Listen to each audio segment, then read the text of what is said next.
As we have seen, primary radar works on the echo principle and relies on the reception of a reflected pulse. However, secondary radar works on the principle of interrogation and response, and hence the interrogator relies on a reply being transmitted. Secondary surveillance radar, abbreviated to SSR, is one type of secondary radar. DME is another, which we have looked at in its own lesson. Air traffic control uses both primary radar and SSR to track the progress of aircraft. Primary radar provides position information, since it is more accurate than SSR. But the main advantage of SSR is that it can provide positive individual aircraft identification. In addition, SSR requires less power, since it does not rely on reflected pulses. The SSR ground equipment is referred to as the interrogator. The airborne equipment is known as the transponder. To resolve the identification problem, air traffic control allocates a 4-digit code, which the pilot sets on the transponder. When interrogated, the transponder automatically replies with the 4-digit code in the form of pulses. Hence, both transmissions are one way only, from transmitter to receiver. The radar display can now indicate not only the aircraft's position in range and bearing, but also the 4-digit code known as squawk, which can be associated with an aircraft call sign and hence its identity. In addition, its information and track history can be displayed. The SSR antenna, usually oblong in shape, is in most cases mounted on top of the primary radar, so that the rotation of both antennae is synchronized. The ground-based interrogator transmits on 1030 and receives on 1090 MHz. The airborne transponder does the reverse. After a 50 microsecond delay to allow for signal processing, it transmits on 1090 and receives on 1030 MHz. Both of these frequencies are within the UHF band, and so the maximum theoretical range of the system is limited to line of sight. The SSR ground antenna transmits a narrow beam in the horizontal plane, which scans through 360 degrees, whilst the aircraft transmits omnidirectionally. The ground interrogator transmits a predetermined series of interrogation pulses on the carrier frequency of 1030 MHz. The two main interrogation modes are Mode Alpha and Mode Charlie. Mode Sierra is a new system, which will eventually supersede Modes Alpha and Charlie, but we will look at it in the next lesson. Of the current modes, Mode Alpha provides the identification function, bearing and range, whilst Mode Charlie provides height information. The interrogation comprises a series of pulses. The mode of interrogation is dictated by the spacing between the first and third pulses, P1 and P3. For a Mode Alpha interrogation, the spacing is 8 microseconds. For Mode Charlie, the spacing is 21 microseconds. This enables the aircraft to reply with the correct information. The design of SSR and TENI, usually referred to as slotted arrays, tends to promote the production of side lobes. Wasted energy that spills out of the sides of the aerial to prevent aircraft from replying to interrogations in the side lobes, which would be displayed on an incorrect bearing. An additional pulse, P2, is transmitted 2 microseconds after P1. Unlike P1 and P3, which are only transmitted in the direction that the antenna is pointing, P2 is radiated in all directions. It is arranged that the signal strength of P2 just exceeds the maximum possible strength of any of the side lobes. This means that 2 SSR aerials are needed, in addition to the primary radar aerial. A rotating one gives our action, and a fixed one is used for side lobe suppression, the transponder before replying to an interrogation. Compare the strength of P2 to the strength of P1 and P3. If the aircraft is in a side lobe, P2 will always be stronger, and the reply will be inhibited. If the aircraft is in the main beam, P1 and P3 will be stronger than P2, and the transponder will reply. P2 is therefore referred to as the side lobe suppression pulse. On receiving a valid interrogation, the aircraft transponder transmits two framing pulses, F1 and F2, which are 20.3 microseconds apart between the framing pulses. There are up to 12 usable information pulses, with a permutation total of 4096 codes. The letters A, B, C and D refer to the 4 digits displayed in the transponder windows. Each letter can have up to 3 pulses, with a value of either 1, 2 or 4, which when added total 7.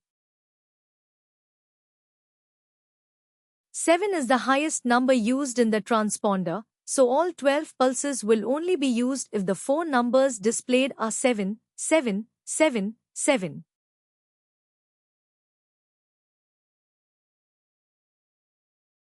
That is, 1, 2 and 4 are used 4 times. If the transponder number required was 5, 4, 3, 2, the number 5 would be made up of 2 pulses, a 1 and a 4. The 4 would be 1 pulse, B4.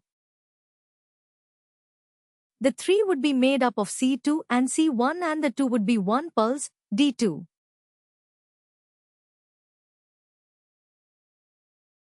This means that 6 information pulses would be used, and the other 6 would be suppressed. To assist the controller in identifying an aircraft, the controller may ask the pilot to squawk ident.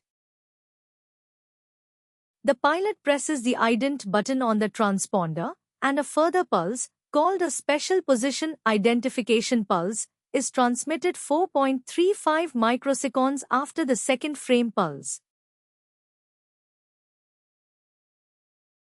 This pulse transmits continuously for 20 seconds once the button is depressed. And the indication to the radar controller when this happens is that a ring appears on the screen, encircling the primary return.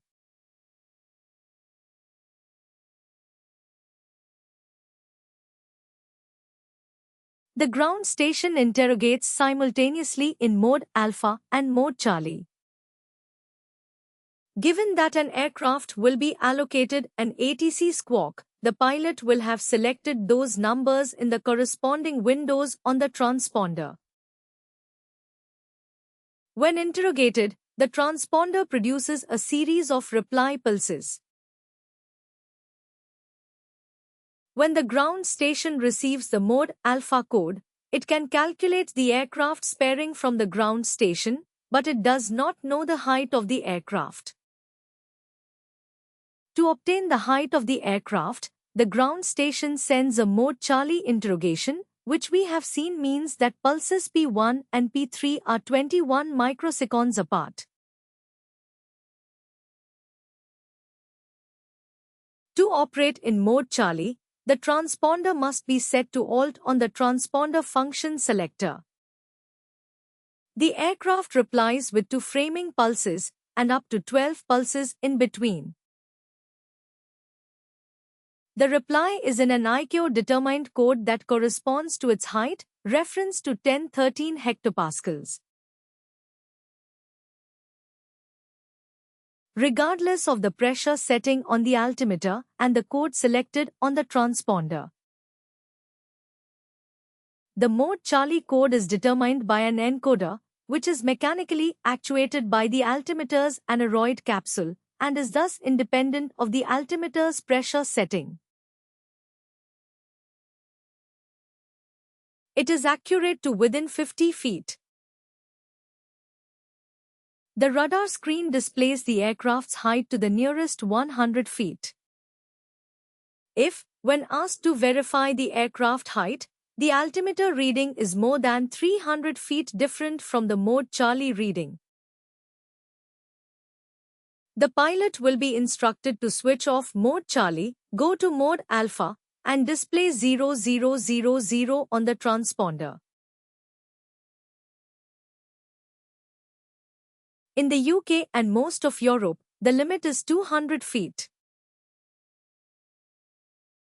If the operator is not satisfied with the transponder reply, he may ask the pilot to recycle. That is, reset the numbers or set different numbers.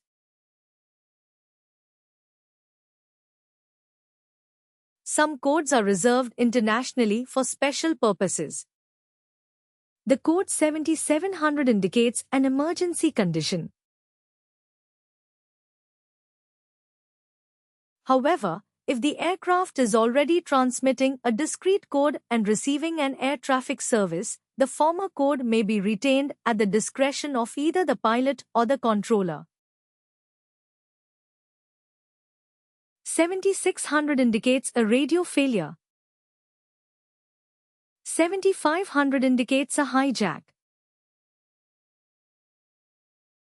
In the second table, which shows conspicuity codes, 20,000 is used when the aircraft enters UK airspace and it has not previously been asked by an ATC unit to operate the transponder.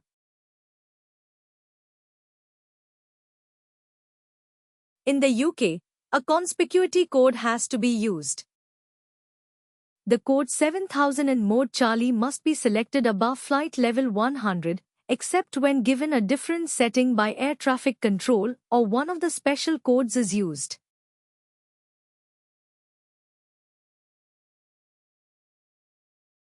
"7000 in mode Charlie should be used below flight level 100, unless the same exceptions apply.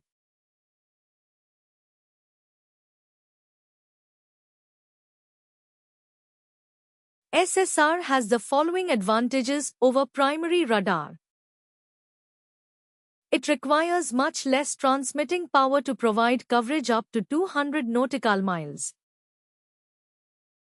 It is not dependent upon an aircraft's echoing area or aspect.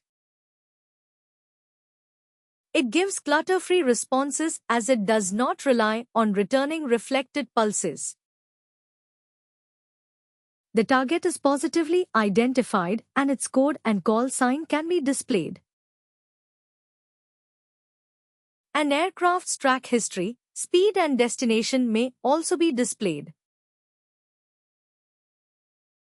If the aircraft has an emergency, has lost radio communications or is being hijacked, this fact can be displayed by special codes.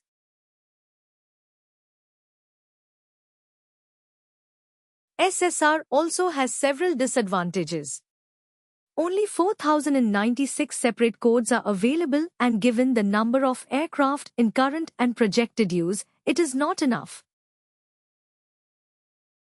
SSR is subject to garbling. This is caused by overlapping replies from two or more transponders on nearly the same bearing from the ground station and within a distance of 1.7 nautical miles from each other. SSR is also subject to fruiting. This is interference at one interrogator caused by replies from a transponder responding to another interrogator. As a result of these disadvantages, a new system called Mode S has been introduced, and we will look at this in the next lesson.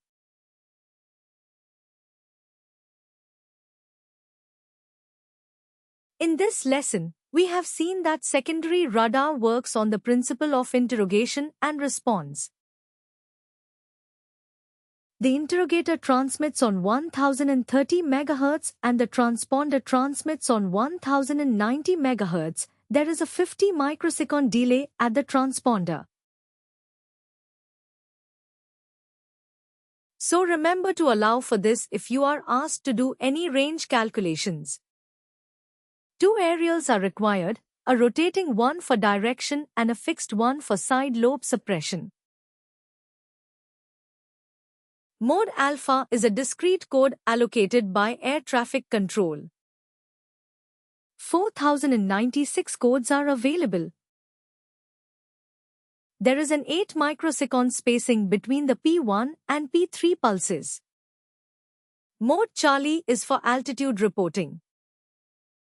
It is based on 1013 hectopascals. Whatever altimeter setting the pilot is actually using, it is accurate to within 50 feet. It is displayed to the nearest 100 feet. There is a 21 microsecond spacing between the P1 and P3 pulses. The squawk ident pulse is transmitted 4.35 microseconds after the second framing pulse for 20 seconds. A Mode Alpha squawk of 2000 means that the aircraft is entering UK or European airspace and requires an IFR service. 7500 indicates unlawful interference or hijack. 7600 indicates radio failure. 7700 is an emergency. It means Mayday. It should not be used for a pan situation. One problem associated with SSR is garbling. It occurs if two transponding aircraft are within 1.7 nautical miles of each other. The other is fruiting. This is caused by unrequested replies triggered by a second ground interrogator. This completes the lesson on SSR. The next lesson shows how Mode Sierra overcomes some of these limitations.